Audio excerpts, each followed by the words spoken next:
Welcome to Season 2 of the Maine Podcast, where small businesses join together to think outside the box and learn how to roll with the punches and stay in the fight. We invite you to tune in whether you're a skeptic, on the fence, or have many years creating Maine-made products. Let's keep that entrepreneurial fire burning strong as we put Maine on the map with the Maine Podcast. Good afternoon, everybody. My name is Daniel Finnemore, and we have Season 2 of the Maine Podcast. We have Amber with us, and she's from Maine Grains. Maine Grains serves bakers, brewers, chefs, and families freshly milled, organic, and heritage grains sourced from the Northeast. By relocalizing grain production and milling they support the health and livelihood of the farmers and communities that they serve. Their traditional stone milling process ensues nutrient-packed products that are filled with flavor and perfect for natural fermentation, baking, and cooking. Maine Grains is creating jobs, improving land use, and providing healthy food for all while serving as a successful model for thriving local economies.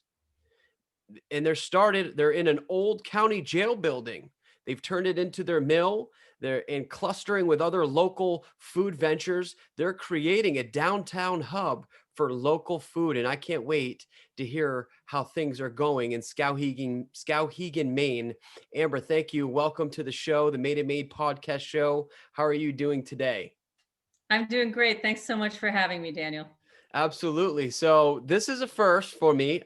We do not do business together currently. A lot of the other guests on the show are some way involved with the Box of Maine. We sell Maine-made products in our gift box that we customize and we package them up. We curate them and we get to support our local communities and really any business, small business in the state of Maine.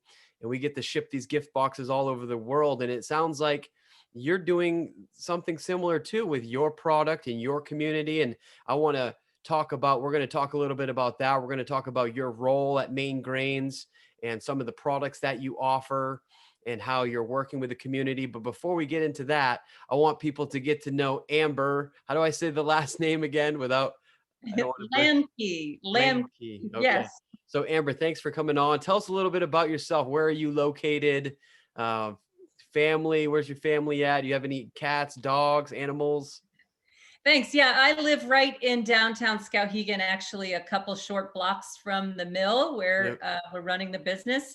Skowhegan, for those that haven't been here, is right along the Kennebec River. It's a beautiful spot where the Kennebec takes a turn right through our downtown. We have a beautiful gorge through our historic downtown. Beautiful. That has great plans for doing some recreation. I grew up in the Brunswick area and moved back to Maine after college. I landed here in Skowhegan after marrying my husband, who's a family physician here at Redington Fairview General Hospital. We met each other when at the time I was living in Portland, and we met each other contra dancing. I don't even know what that is. one of the great things you can do in Maine, not during COVID, but right. But it's a form of traditional line dancing to live music. It's a lot of fun. So anyway, I moved to Skowhegan in 2001. We have two children who are junior. One's a junior, one's a senior in high school, and they help out in the business. And all right. I'll tell you more about that. I love to hear that. That is awesome. So you're rooted in Skowhegan. You've been there for a while. I've actually traveled through Skowhegan quite frequently. We get Steve's Snacks Bakery. He's got a bunch of whoopie pies and cakes. And so that drive is a very scenic drive. There's hills. There's, just farm, agriculture. I think I've seen Amish on the side of the road. Yes. You get to downtown, you get the gorge. It's so beautiful. I love just driving down there. You said that's the Kennebec River, right? The Kennebec River that comes right through Skowhegan, and Steve is another great baker here in Skowhegan. Yep, he's constantly baking stuff. You guys are making stuff. So how about this? Do you have any favorite restaurants? Is Skowhegan known for restaurants, or do you have to travel a little bit outside of Skowhegan to find a nice hole in the wall restaurant? We do have some good restaurants in Skowhegan. We're a small town, so we're limited in how many restaurants we can support. And I'd be hard pressed to pick a favorite. There's so much good Right. food in Maine, but I do enjoy experimenting and trying lots of different food. We actually run a restaurant and cafe now in our Oh, mill building. nice. So Okay. that's my regular haunt. You'll often find me having lunch or dinner there with my family. So that, I guess that's your go-to spot, because I was going to ask you, what's your favorite spot? What about getting out? Do you guys like to get out? And I mean, obviously, Skowhegan, there's beautiful stuff around, state parks and places to go hiking. Do you guys have a favorite go-to spot as a family that you like to get away, or can you even get away? Great And question. We love to hike and ski, and there's so many trails nearby, whether it's right here in town, there's a growing network of trails at Lake George Regional Park. There's Lakewood Golf Course, which is a great cross-country ski. We love to go up to Saddleback, where the rest of my family downhill skis, and I prefer to cross-country ski or yeah. snowshoe. But such wonderful places here in Maine to visit. And I feel like I've lived here most of my life, and there's still so many places to explore that I haven't been to yet. So I completely agree. I've lived here my whole life, and I've only scratched the surface on, just a part of what Maine has to offer. And I love to hear that you guys are rooted into Skowhegan. I know there's a lot of history in that town. And so, yeah, let's dive right into that history of Maine Grains, the story. Tell us, how did it come to be? And, um, from the jailhouse to where you guys are now. You said it's a sure, fairly short. How long has Maine Grains been around for? sure. We're just over 8 years old. We Yep. launched our mill in 2012, and I wasn't always in the grain business. I had gone to school and moved back to Maine as a speech and language pathologist. And I was practicing when I moved to Skowhegan in the schools and with people of all ages, helping with their speech and Hmm. language needs. But my story begins really when Skowhegan became designated as a Main Street community. And Main Street is a designation that allows communities to work on revitalization and growing their economies under a nationally recognized approach rooted in historic preservation and connecting the community around common goals. So I jumped in as a volunteer to the Main Street program when it first got started in 2005, and kind of found my calling volunteering with the farmers market, which at the time was quite small and was interested in growing. One of the things, as you mentioned, as you drive through central Maine, that you see are lots of farms and rolling hills and Hmm. plenty of waterways. And we recognize that with a rich tradition in agriculture here, farming is still one of our greatest assets, Hmm. and available farmland is one of our greatest assets. So I spent a number of years volunteering with the farmers market, helping it to grow quite successfully. And then, farmers markets were taking off all over the place and in Skowhegan. And the question started arising, why don't bakers in our farmers markets have access to local grain? Where's the Hmm. local grain? And we used to be a rich producer of grain in Maine, and we were still growing grain in Maine for animal feed and as a cover crop. So you'll Yep. often hear farmers talk about growing winter rye or oats for the health of the soil or to manage weeds, but we weren't eating those things. And a group of us in Skowhegan started kind of scratching our heads, trying to imagine how we could change that or how we could learn more about that. So I became part of a grassroots group here in Skowhegan that started conversations by way of the Kneading Conference, KNEAD. Right.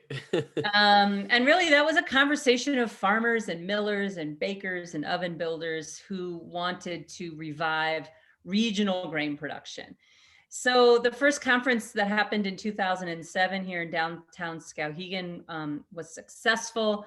It was an eye-opening experience. We attracted about 80 people from around the country to start conversations about local grain. And we quickly realized that one of the obstacles was infrastructure. Maine didn't have the machinery necessary anymore to get grains really clean, to take out all the chaff and the weed seeds and the shrunken and broken kernels and whatnot in order to make a food grade product. So Maine Grains business plan was born. We started concocting our business plan around 2007, 2008. A friend of mine, Michael Scholes, who was baking, paired up with me, and we started writing a plan. We initially didn't think it was going to be us to start a mill. Right. We thought maybe we would recruit a mill to Skowhegan. There's no mills. There's no mills in the Skowhegan area. None in the Skowhegan area. And at one time in our history, there were 13. Wow. And many of those mills were gone. And there was some milling happening up in northern Maine for Borealis breads. And Aurora Mills is a small mill up there. And yet Maine still faced some infrastructure challenges. So for example, oats were a common cover crop. But you can't eat an oat until you can crack the husky coating off of the outside of the kernel with a machine called a dehuller. So we saw a need for cleaning, dehulling, and processing equipment in the state that would open up the local grains farmers could grow to bakers, brewers, and chefs. Mm-hmm. Wow, I got so many questions. I guess bring me through, because I'm completely ignorant of all of this, and I apologize, but maybe you can, inform me and get me knowledgeable. Can you start at the beginning process with, grains? Obviously there's lots of different types of grains, but let's go, what's a popular grain that you guys sell a lot of and have? Let me walk you through from me through from crop to growing it. And, seed to loaf, or seed to beer, like we say. Sure. So we're processing grains in our mill like wheat, oats, rye. We process cornmeal, buckwheat flour, spelt. We're making stone milled flour, but we're also making things like pearled barley or farro. Those are made on some different machines. So you can think of a mill as being a place where you're going to bring your grain to get cleaned, made into flour, flakes, or berries for cooking and brewing. So in Maine, you're going to plant grain. You can do one of two things. You can plant in the spring, right around April 15th, or you can plant in the fall, right around September 15th, depending on the kind of grain that you're growing. The grain will come up, it will grow all summer long, and the grain harvest season in Maine is late July, August. Probably the latest grain to get harvested is usually flint corn, dry corn, and buckwheat. Those stay in the field for a very long time. I hear buckwheat a lot as recently. So we're working with a lot of organic grain growers who might use grain as one of the rotations in their crop.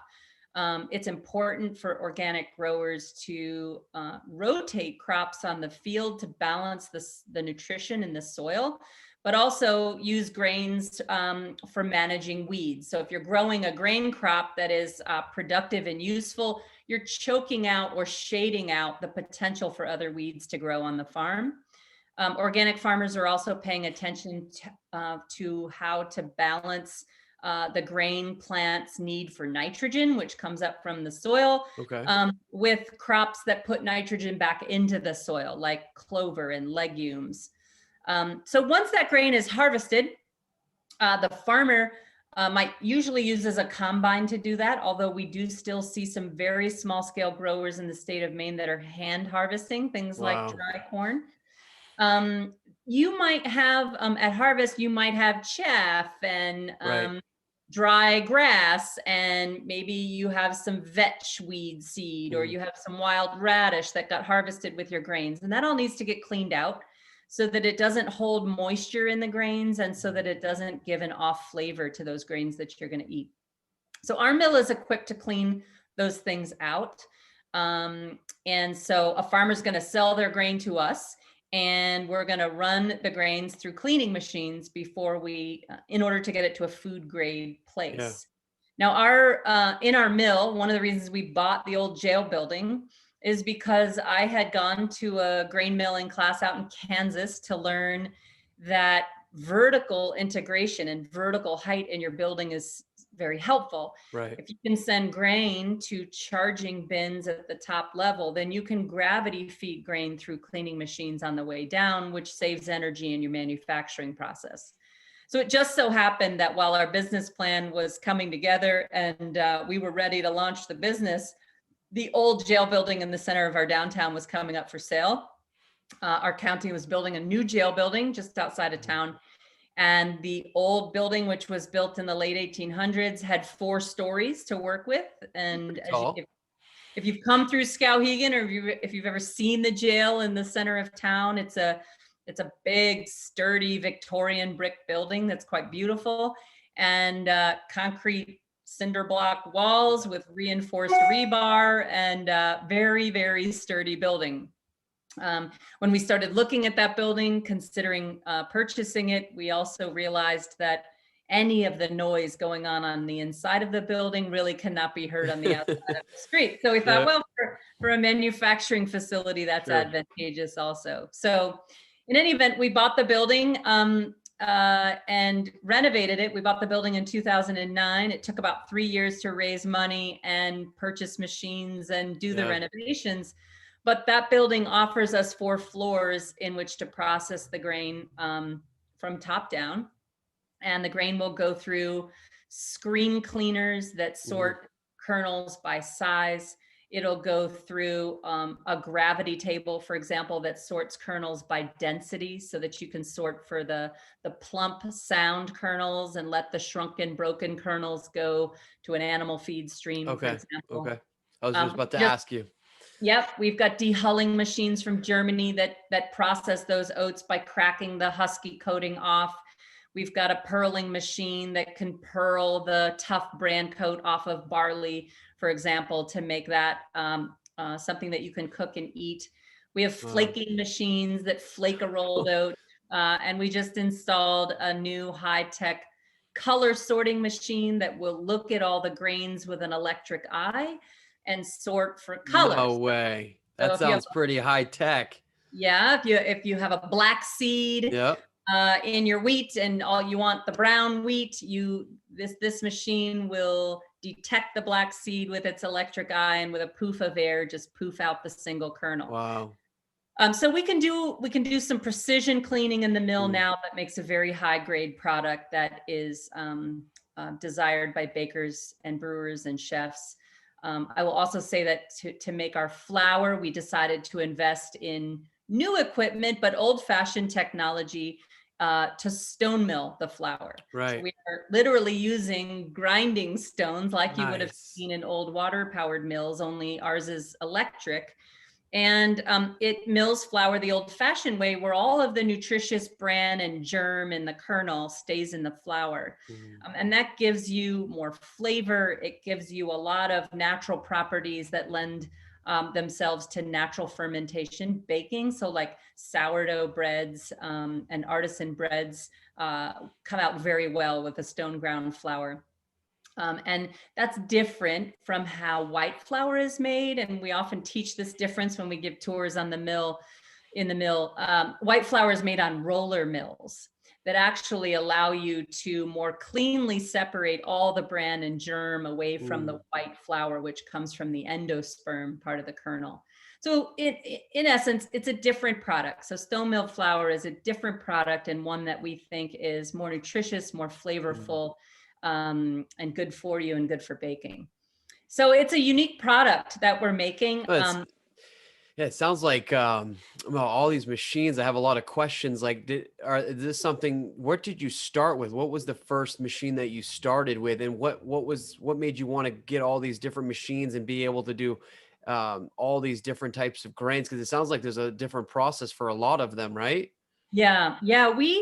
We started with the stone mill, which got shipped over from Austria. And we knew that was going to be the basis of our milling operation to make flour for bakers. We also knew that the farmers growing grain in our region didn't all have the capacity to clean their grains on farm.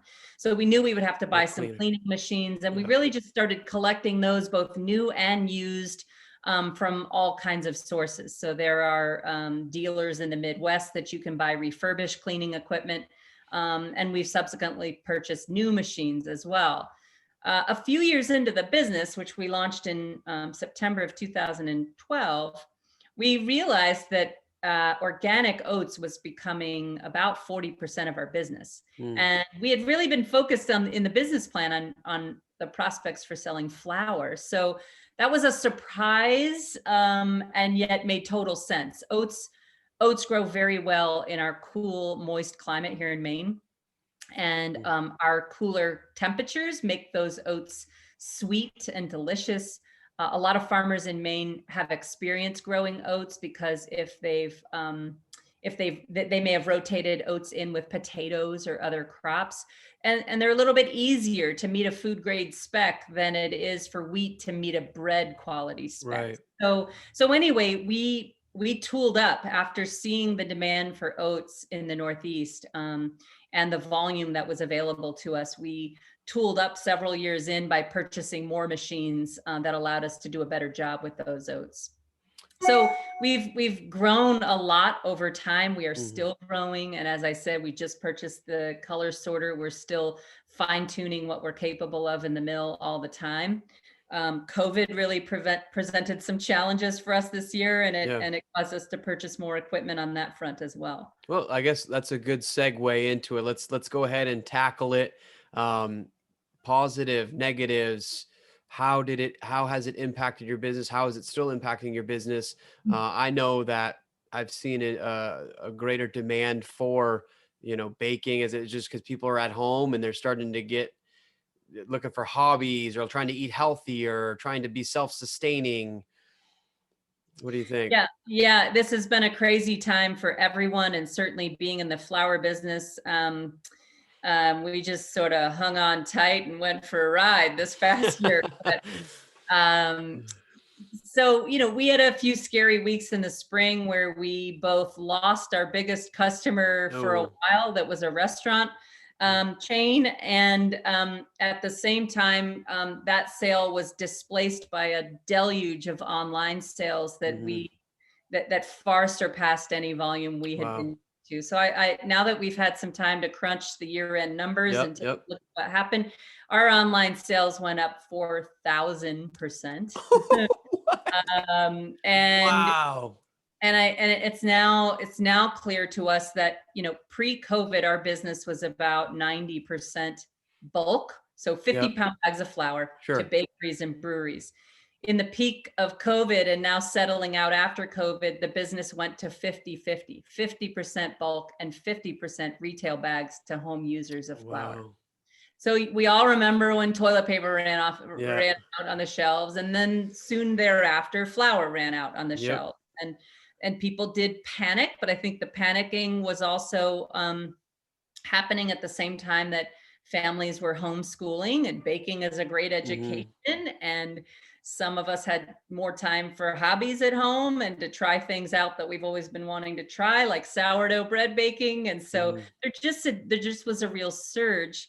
I think we can't overlook the fact that baking is also a comfort to us in times of stress, and the ability to do something purposeful and productive that makes your family happy and makes you smile will probably always be the case. And we've just experienced that. So anyway, we used to process about, a couple dozen online orders a week, mostly as gifts and novelty. And at its peak, we were processing about 180 orders a day. And so we literally do that. What do you do? Like when you go from a dozen a week to hundreds a day, like we had a few weeks of hiring anybody that wanted to show up. You want a job? Get over here. Exactly. And we hired my teenagers and all their friends. And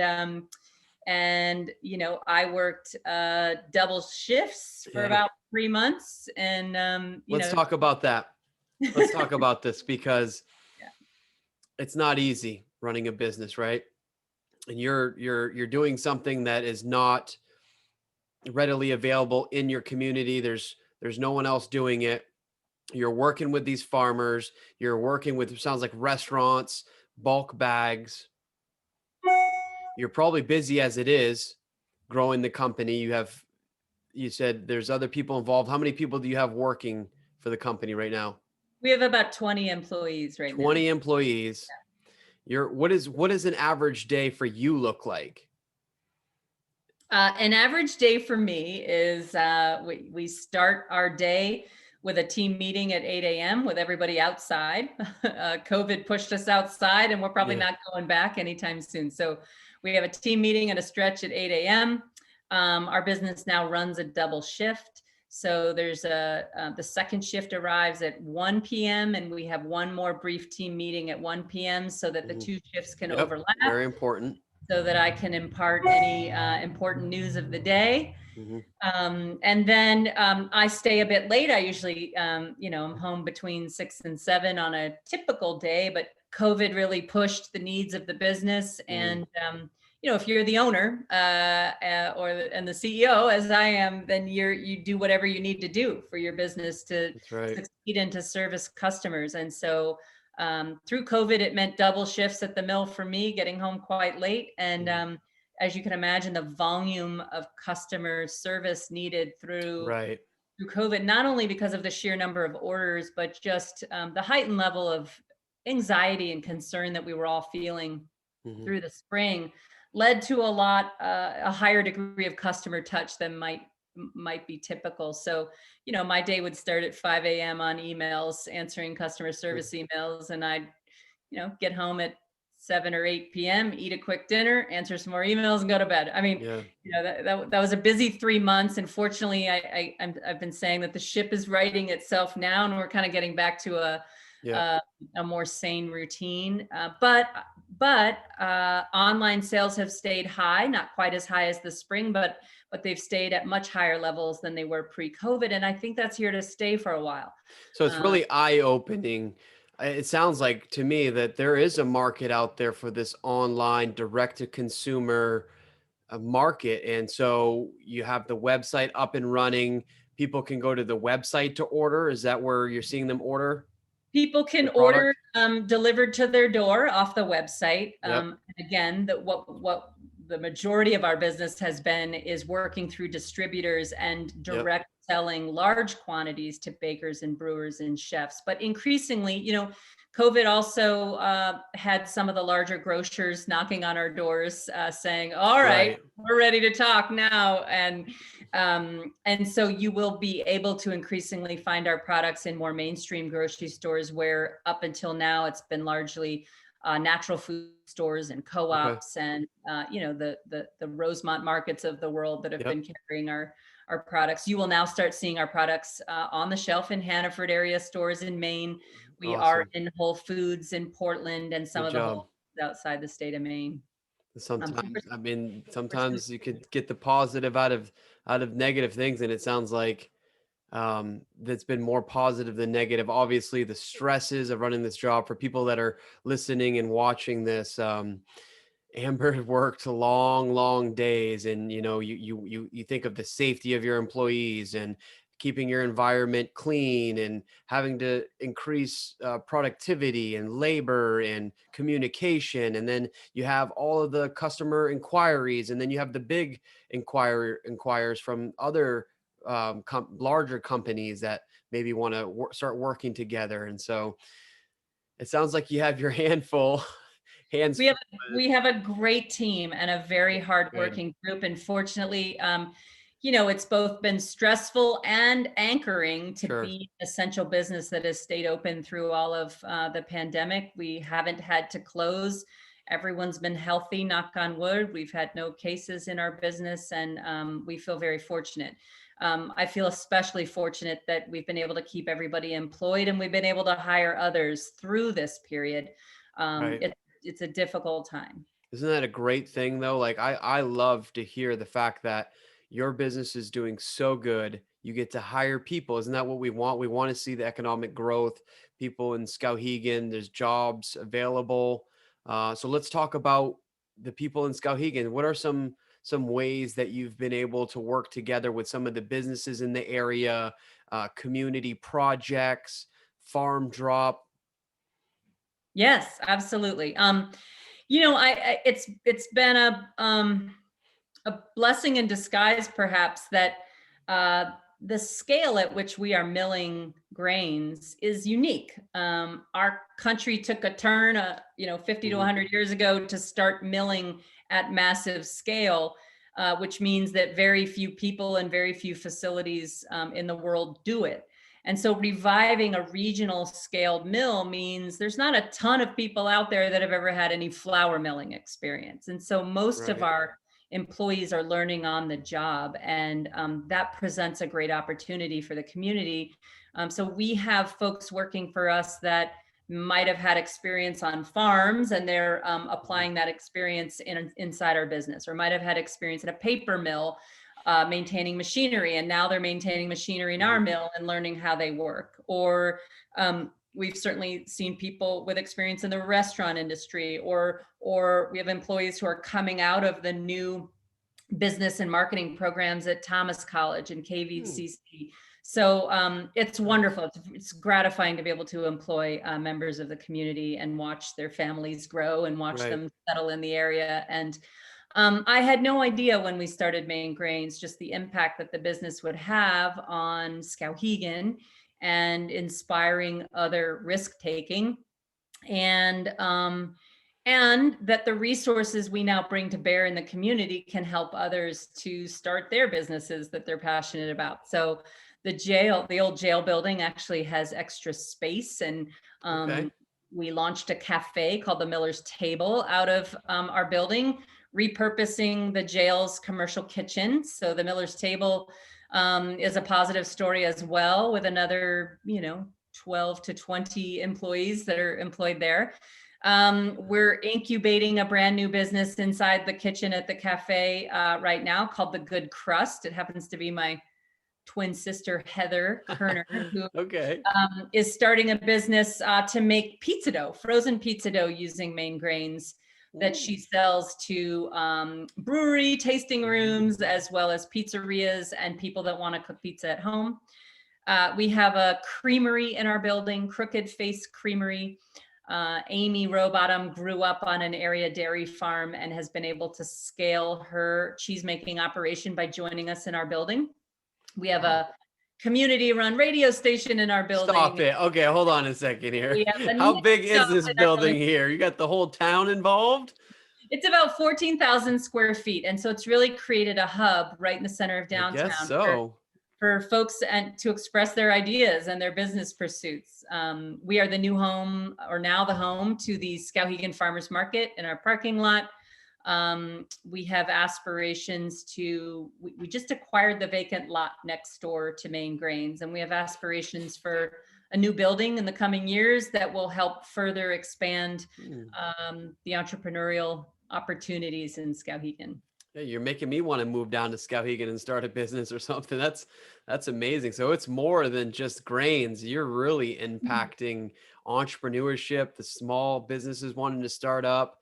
I love that. Wow, this is very exciting. I'm getting fired up just hearing about it. And you, hats off to you. I was not expecting. I didn't know what to expect. Yeah.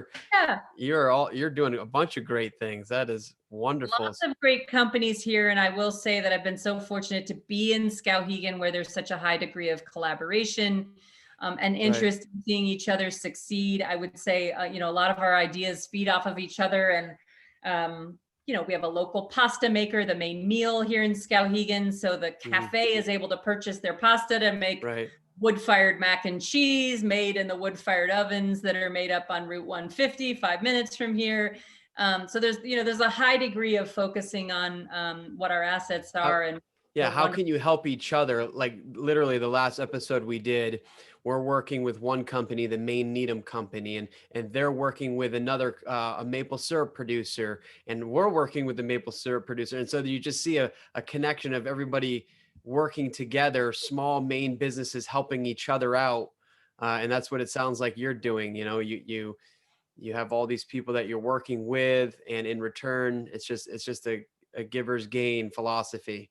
And I Yeah, like that a lot. I love to see yeah. that. So you're working with the community. So where can people find some of your products? And you highlighted a couple. Where can Sure. Well, Maine Grains, our suite of products, you can go to our website to see where to purchase. We try to keep a stockists page up to date if people let Mhm. us know that they're selling Maine Grains. But you can look in your local Hannaford now. You can look at Whole Foods, the Portland Food Co-op, the Rosemont markets in Portland. Any of the natural food stores in Maine are likely to carry our products now. You'll find our grains in the breads and beers at Standard Bakery, Scratch Bakery, Zoo Bakery, the Miller's Oh, Stable, the Bankery in yeah. Skowhegan, and lots of the craft breweries. I think my last count was about 42 of the craft breweries in Maine Wow. are using our grains, including Yeah, I'm looking Alex, at it right now. Oxbow. You're Yeah. all over New England. Yeah, so check out our website. We do sell over 50% of our business is now out of state. So some of the greatest bakeries and restaurants from here to New York City are also using Maine Grains. So it sounds like you should be able to find it if you look for it. Yes, yes. What are some things, what are some of the products that you offer? You talked about, well, what are some of the best sellers? You talked about how oats, how, you saw a need for oats and you started getting into that. What are some of your key products that you have? Sure, sure. So our everyday top selling products are really the organic rolled oats. We Hmm. make organic cracked oats, one of Martha Stewart's favorite products. We make an all-purpose sifted flour. So like I said, it's stone milled flour, and we take some of that flour and we sift it to remove some bran to make a lighter textured all-purpose flour for baking. That's probably our biggest selling item for home bakers. We Okay. do sell whole wheat products, 100% whole wheat products. We sell a heritage line of older grains or grains that have a unique flavor or Hmm. story. So you can look for the heritage line. We The sell buckwheat, cornmeal. right? We sell buckwheat flour from Maine, which is great for it's a gluten-free That's product. yeah. Um, and great for making ploys or pancakes. Yep. And one of our newest products is an African white flint corn grown by the Somali Bantu community of Maine. So we do a white flint cornmeal made with their corn, and we remit 5% of the proceeds of the sale of that product back to the Somali Bantu Community Association for expanding their work. We've got a few award-winning products that are quite hot right now. We've been recognized by the Good Food Awards, which is a national recognition for our heritage black barley, our Marfax beans in the crop rotation bean line that we Yep. have. Okay. You got some beans coming. We've been recognized for our polenta and our pearled farro. So those four are the award-winning products that are great ones to try. Well, I think I need to get out there and explore a little bit more. It seems like there's a lot of really great organic products that you are offering. I'd love to try some. You should send us some to try. Maybe we could figure out how to work together. We'd So, love to. We'd love to. And uh, for visitors that are interested, we do have a little dry goods shop right yeah, at the mill that is open to the public 6 days a week. We've had to put tours on hold, but right. when we get beyond the COVID thing, we'll go back to doing our free tours. Well, that's what I was going to ask. Like, how do people get to really like there? So you offer the tours. What about like food shows or trade shows or anything like that, where you can kind of show them a little bit more of the product and the process? Do you do anything like that? We do attend some trade shows on a limited basis right now, and COVID has Right, been a right. disruption. But some of our distributors do annual trade shows, and Like, we are frequently presenting at area conferences like the Farm to Institution New England conference, the agricultural trade show here in Maine. that's what I was going to ask. Like, doesn't Skowhegan have like an agricultural fair that they do, or Yep. Yep, we'll be a presenter at this year's upcoming Kneading Conference in July, which will be a hybrid small group and virtual event this year. We have an artisan bread fair here in Skowhegan as part of that summer festival, and you'll find us there selling grains. So people can check out kneadingconference.com for more information on that. And as I mentioned, if you want to come visit and see the full array of products and make some choices, I highly encourage people to come up for lunch on the patio this summer at the Miller's Table Cafe, have a visit in the dry goods shop to check out our products and see some of the other beautiful sites around Skowhegan while you're visiting. Wow. That sounds like a plan to me. You know, if you need something to do, there you go. You can set it up with Amber and reach out to them. Why don't you let people know where they can, the best place to reach you, to find you guys, social media, website, all that good stuff as we wrap things up. Great. Yes, you can find us at mainegrains.com. That's our website. You can follow us on Instagram, hashtag Maine Grains. And we're also on Facebook as well. So feel free to shoot us a note. Anybody that wants to reach out to us about orders or just general information, you can reach us by email, orders@mainegrains.com or info@mainegrains.com. You'll see us posting daily on social media about what's going on at the mill. So we encourage folks to follow us there. I noticed that it's like people can kind of be a part of your journey and your success and everything that you have going on, whether it's farmers markets, and all sorts of things. So yeah, make sure you guys go and check out Maine Grains.